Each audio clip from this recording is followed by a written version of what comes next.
भगवान ठाकुर जी ने कुंती से प्रश्न किया, बुआ जी दुख तो कोई नहीं मांगता है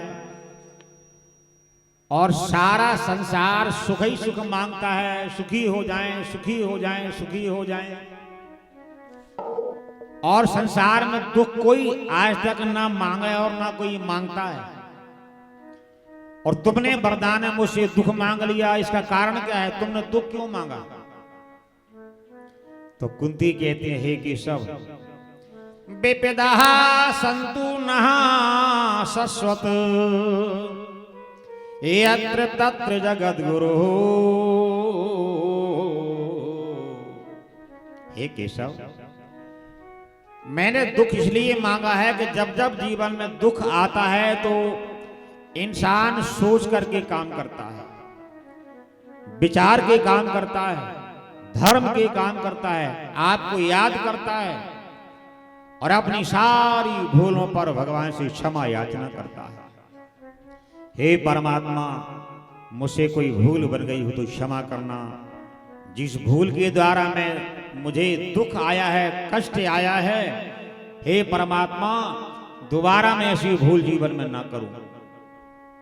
विपदा संतु नहा शश्वत यत्र तत्र जगत गुरु हो।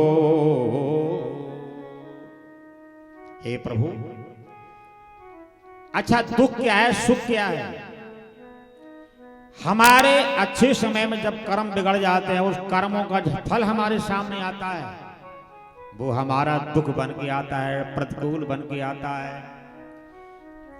और हम जो अच्छा कर्म करते हैं, उस अच्छे कर्म का फल हमारे सामने आता है, वो सुख बन के आता है, शांति बन के आता है, खुशी बन के आता है, आनंद बन के आता है और अनुकूलता बन के आता है। इसीलिए कुंती ने वरदान मांगा कि महाराज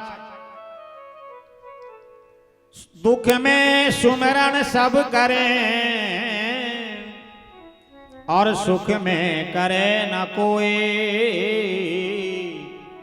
जो कदापि सुख में करे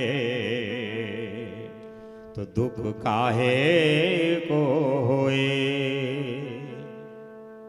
हर इंसान जब दुख आता है तो दुख आने पर वो भगवान से प्रार्थना करता है, रोता है, याद करता है, फरियाद करता है, लेकिन सुख में वो भूल जाता है, भटक जाता है, अपने कर्मों को बिगाड़ लेता है। और जब इंसान भटक जाता है और भटके हुए कर्मों का फल ही हमारे सामने दुख बन करके आता है। इसका अर्थ एक और है, हम अगर चाहें कि हमारे जीवन में दुख न आए, परेशानियां न आए, तो अच्छे समय में विचार पूर्वक चलना, अच्छे समय में सोच करके काम करना, अच्छे समय में चिंतन अपना अच्छा बना करके रखना। अच्छे समय में हमारा दिल बिगड़ जाता है, वृत्ति बिगड़ जाती है, मन बिगड़ जाता है, चिंतन बिगड़ जाता है, कर्म बिगड़ जाता है और हमारा लोगों से मेलजोल में हमारा भाव बिगड़ जाता है।